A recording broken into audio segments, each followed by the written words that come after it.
But I want to begin by telling you everything you actually need to know, a few highlights from this momentous day. First, as these judicial hearings were unfolding, there were more ominous developments for President Trump behind the scenes. Senators in both parties beginning preparations for his potential trial. That includes Republican senators, we're told, huddling privately with the White House counsel at this private senators-only lunch today, including a draft calendar that was distributed that showed January wide open for a potential trial of the president. Meanwhile, new reports tonight that Democratic leader Chuck Schumer presented on, quote, the mechanics of this potential Senate trial to Democrats, including featuring video from the 1999 trial of then-President Clinton.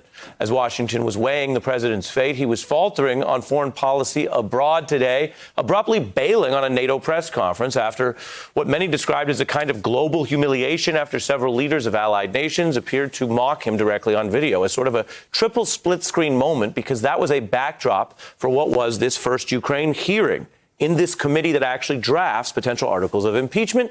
And I'm going to show you briefly an important moment when we saw these experts answering very straightforward questions about Donald Trump's potential high crimes.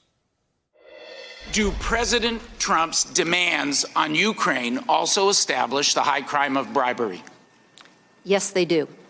Yes, they do. There were many moments like that today. And as the committee was assessing this evidence that Trump and Giuliani pushed Ukraine for potentially illegal election help, news was breaking in the New York Times that Rudy Giuliani is in Ukraine today, again pushing to meet with Ukrainian prosecutors, apparently, allegedly, to continue on aspects of this plot. He was spotted leaving for Europe Sunday night, a Huffington Post reporter catching this photograph. Now, today, some Republicans were arguing that impeachment is moving too fast.